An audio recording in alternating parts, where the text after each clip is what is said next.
السلام علیکم ویورز، کیا حال ہیں آپ کے؟ میں ناز آپ کے ساتھ ہوں۔ آج میں آپ کے ساتھ شیئر کروں گی کہ حضور صلی اللہ علیہ وآلہ وسلم کی نبوت کے بارے میں کس کس نے پیشن گوئی کی اور کیا کیا ایسے معجزات ہوئے کہ جس کی وجہ سے سب کو پتہ چلنا شروع ہو گیا کہ آپ نبی آخر الزماں ہوں گے۔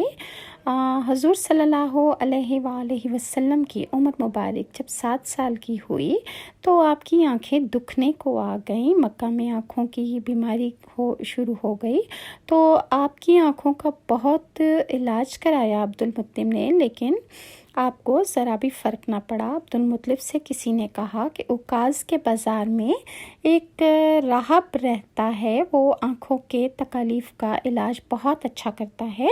عبدالمطلب حضور صلی اللہ علیہ وآلہ وسلم کو لے کر اس کے پاس چلے گئے۔ اس کی عبادت گاہ کا دروازہ بند تھا۔ انہوں نے اسے آواز دی لیکن راہب نے کوئی جواب نہ دیا۔ حضرت عبدالمطلب نے بار بار اسے آواز دی لیکن وہ نہ بولا۔ اچانک اس کی عبادت گاہ میں شدید زلزلہ آ گیا۔ راہب ڈر گیا کہ کہیں عبادت گاہ اس کے اوپر نہ گر جائے، اس لیے وہ دوڑ کر باہر نکل آیا۔ اب اس نے آپ کو دیکھا تو چونک اٹھا۔ اس نے کہا کہ اے عبدالمطلب، یہ لڑکا اس امت کا نبی ہے، اگر میں باہر نہ آتا تو یہ عبادت گاہ ضرور مجھ پر گر پڑتی۔ اس لڑکے کو فوراً واپس لے جاؤ، اس کی حفاظت کرو، کہیں یہودیوں یا عیسائیوں میں سے کوئی اسے قتل نہ کر دے۔ پھر اس نے کہا، اور رہی بات اس کی آنکھوں کی، تو آنکھوں کی دعا تو یہ خود ہے، اور اسے تم میرے پاس کیوں لائے ہو؟ یہ تو خود علاج کرنے والا ہے۔ یہ سن کر عبدالمطلب بہت زیادہ حیران ہوئے کہ حضور صلی اللہ علیہ وآلہ وسلم کے پاس آنکھوں کا علاج کیسے ہو سکتا ہے جبکہ وہ تو خود چھوٹے بچے ہیں۔ اور حضرت عبدالمطلب نے اس سے پوچھا کہ ان کے پاس علاج کیسے ہو سکتا ہے، میں سمجھا نہیں۔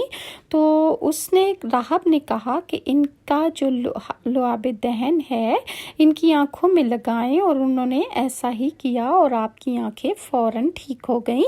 پرانی آسمانی کتابوں میں آپ کی بہت سی نشانیاں لکھی ہوئی تھیں، اس کی تفصیل بہت دلچسپ ہے۔ ایک اور واقعہ ہے کہ یمن میں ایک قبیلہ حمیر تھا، وہاں ایک شخص سیف بن جزن تھا۔ وہ سیف حمیری کہلاتا تھا۔ کسی زمانے میں اس کے باپ دادا اس ملک پر حکومت کرتے تھے، لیکن پھر حبشیوں نے یمن پر جب حملہ کیا تو انہوں نے یمن پر قبضہ کر لیا اور وہاں حبشیوں کی حکومت قائم ہوگی۔ 70 سال تک یمنی حبشیوں کے قبضے میں رہے۔ جب یہ سیف بڑا ہوا تو اس کے اندر اپنے باپ دادا کا ملک آزاد کرانے کی خواہش پیدا ہو گئی، چنانچہ اس نے ایک فوج تیار کی۔ اس فوج کے ذریعے حبشیوں پر حملہ کیا اور انہیں یمن سے مار بھگایا۔ اس طرح وہ باپ دادا کے ملک کو آزاد کرانے میں کامیاب ہو گیا، وہاں کا بادشاہ بن گیا۔ یہ یمن عرب کا علاقہ تھا، اور جب اس پر حبشیوں نے قبضہ کیا تھا تو عربوں کو بہت افسوس ہوا۔ 70 سال بعد جب یمن کے لوگوں نے حبشیوں کو نکال باہر کیا اور انہیں شکست فاش دے دی تو عربوں کو بہت زیادہ خوشی ہوئی۔ ان کی خوشی کی ایک وجہ تو یہ تھی کہ انہی حبشیوں نے ابراہہ کے ساتھ مکہ پر چڑھائی بھی کی تھی، اور چاروں طرف سے عربوں کے وفد سیف کو مبارکباد دینے کے لیے آنے لگے۔ قریش کا بھی ایک وفد اس خوشی میں شریک ہونے کے لیے شامل ہو گیا اور مبارکباد دینے کے لیے یمن گئے۔ اس وفد کے سردار عبدالمطلب تھے۔ یہ وفد جب یمن پہنچا تو سیف اپنے محل میں تھا، اس کے سر پر تاج تھا، سامنے تلوار رکھی تھی اور حمیری سردار اس کے دائیں بائیں بیٹھے ہوئے تھے۔ سیف کو قریش کی وفد کی آمد کے بارے میں بتایا گیا۔ اسے یہ بھی بتایا گیا کہ یہ لوگ کس رتبے کے ہیں۔ اس نے ان لوگوں کو آنے کی اجازت دے دی۔ یہ وفد دربار میں پہنچا۔ عبدالمطلب آگے بڑھ کر اس کے سامنے جا کھڑے ہوئے۔ انہوں نے اس سے بات کرنے کی اجازت چاہی۔ سیف نے کہا، اگر تم بادشاہوں کے سامنے بولنے کے آداب سے واقف ہو تو ہماری طرف سے تمہیں بات کرنے کی اجازت ہے۔ تب عبدالمطلب نے کہا کہ اے بادشاہ، ہم کعبہ کے خادم ہیں، اللہ کے گھر کی محافظ ہیں، ہم آپ کو بات دینے کے لیے آئے ہیں اور آپ کی خوشی میں شریک ہونے آئے ہیں۔ یمن پر حبشی حکومت ہمارے لیے بھی بہت بوجھ بنی ہوئی تھی اور ہمیں بہت برا لگتا تھا کہ عربوں کے شہر کو انہوں نے قبضے میں لے رکھا ہے۔ آپ کو مبارک ہو، آپ کے اس کارنامے سے آپ کے بزرگوں کو بھی عزت ملے گی اور آنے والی نسلوں میں بھی وقار حاصل ہوگا۔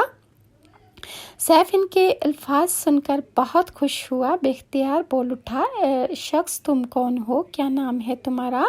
انہوں نے بتایا کہ میرا نام عبد المطلب بن ہاشم ہے۔ سیف نے ہاشم کا نام سن کر کہا، تب تو تم ہماری بہن کے لڑکے ہو۔ عبد المطلب کی والدہ مدینے کے قبیلہ خزرج کی تھیں اور خزرج کا قبیلہ دراصل یمن کا تھا، اس لیے سیف نے ہاشم کا نام سن کر کہا، تب تو تم ہماری بہن کے لڑکے ہو۔ پھر اس نے کہا کہ ہم آپ سب کو خوش آمدید کہتے ہیں، آپ کے جذبات کی قدر کرتے ہیں۔ اس کے بعد قریش کے وفد کو سرکاری مہمان خانے میں بڑی عزت کے ساتھ ٹھہرایا گیا، ان کی خوب خاطر مدارت کی گئی، یہاں تک کہ 1 ماہ گزر گیا۔ 1 ماہ کی مہمان نوازی کے بعد سیف نے انہیں بلایا۔ عبد المطلب کو اپنے پاس بلا کر اس نے بڑے راز سے کہا کہ اے عبد المطلب، میں اپنے علم کے پوشیدہ رازوں میں سے ایک راز تمہیں بتا رہا ہوں، تمہارے علاوہ کوئی اور ہوتا تو میں ہرگز اسے یہ بات نہ بتاتا۔ تم اس راز کو اس وقت تک راز ہی رکھنا جب تک کہ خود اللہ تعالیٰ اس راز کو ظاہر نہ فرما دے۔ ہمارے پاس ایک پوشیدہ رازوں کی کتاب ہے، وہ پوشیدہ رازوں کا خزانہ ہے ہمارے پاس، ہم دوسروں سے اس کو چھپا کر رکھتے ہیں اور اس کے بارے میں کسی کو نہیں بتاتے۔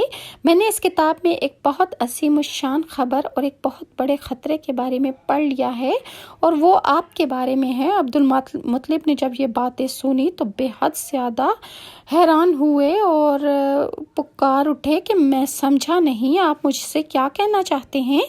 سنو عبد المطلب، جب تو ہما کی وادی یعنی مکہ میں ایک ایسا بچہ پیدا ہو جس کے دونوں کندھوں کے درمیان بالوں کا گچھا یعنی مہر نبوت ہو تو اسے امامت اور سرداری حاصل ہوگی اور اس کی وجہ سے تمہیں قیامت تک کے لیے اعزاز ملے گا، عزت ملے گی۔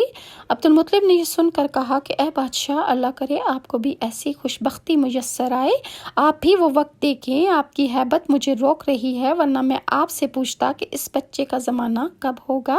بادشاہ نے جواب میں کہا، یہی اس کا زمانہ ہے اور وہ اسی زمانے میں پیدا ہوگا یا پیدا ہو چکا ہے۔ اس کا نام محمد ہوگا، اس کی والدہ انتقال کر جائے گی، اس کے دادا اور چچا اس کی پرورش کریں گے، ہم بھی اس کے آرزومند رہیں گے کہ وہ بچہ ہمارے ہاں پیدا ہو۔ اللہ تعالیٰ اسے کھلے عام ظاہر فرمائے گا اور اس کے لیے ہم میں سے یعنی مدینہ کے قبیلے خزرج میں سے اس نبی کے مددگار بنائے اللہ تعالیٰ ہمیں، اور ہم میں سے اس نے اس لیے کہا کہ خزرج اصل میں یمن کے لوگ تھے، ان کے ذریعے اس نبی کے خاندان اور قبیلے والوں کو عزت حاصل ہوگی اور ان کے ذریعے اس کے دشمنوں کو ذلت ملے گی اور ان کے ذریعے وہ تمام لوگوں سے مقابلہ کرے گا اور ان کے ذریعے زمین کے اہم علاقے بھی وہ فتح کر لے گا۔ وہ نبی آخر الزمان رحمان کی عبادت کرے گا، شیطان کو دھمکائے گا اور اس کی وجہ سے آتش کدے جو ہزاروں سالوں سے جل رہے ہیں ٹھنڈے پڑ جائیں گے، یعنی آگ کے پجاریوں کو وہ ختم کر ڈالے گا، بتوں کو توڑ ڈالے گا، اس کی ہر بات آخری فرمان ہوگی، اس کے احکامات انصاف والے ہوں گی، اس کی باتیں سچی ہوں گی، وہ نیک کاموں کا حکم دے گا، خود بھی ان پر عمل کرے گا اور دوسرے بھی اس کی بات سنیں گے۔ وہ بہت عزت اور بڑے مقام والا ہوگا اور برائیوں سے روکے گا، ان کو مٹا ڈالے گا۔ عبد المطلب نے سیف بن یزن کو دعا دی، پھر کہا کچھ اور تفصیل بتائیے، بات ڈھکی چھپی ہے ابھی اور علامتیں جو ہیں وہ مکمل طور پر ظاہر نہیں ہوئیں، اس کی نشانیاں جو آپ بتا رہے ہیں ابھی پوشیدہ ہیں، مگر اے عبد المطلب اس میں شبہ نہیں کہ تم اس کے دادا ہو۔ عبد المطلب یہ سن کر فوراً سجدے میں گر گئے اور پھر سیف نے ان سے کہا اپنا سر اٹھاؤ، اپنی پیشانی اونچی کرو اور مجھے بتاؤ جو کچھ میں نے تم سے کہا ہے، کیا تم نے ان میں سے کوئی علامت اپنے ہاں نہیں دیکھی؟ اس پر عبد المطلب نے کہا، ہاں میرا ایک بیٹا تھا، اس کا نام عبداللہ تھا اور میں اسے بہت محبت کرتا تھا، بہت میں چاہتا تھا اسے۔ میں نے ایک شریف اور معزز خاندان کی لڑکی آمنہ بنت وہب عبد مناف سے اس کی شادی کر دی، وہ میری قوم کی انتہائی باعزت اور باوقار خاندان سے تھی۔ اس سے میرے بیٹے کے ہاں ایک لڑکا پیدا ہوا، میں نے اس کا نام محمد رکھا ہے۔ اس بچے کا باپ اور ماں دونوں فوت ہو چکے ہیں۔ اب میں اور اس کا چچا ابو طالب اس کی دیکھ بھال کرتے ہیں۔ اب سیف نے ان سے کہا کہ میں نے تمہیں جو کچھ بتایا ہے وہ واقعہ اسی طرح ہے۔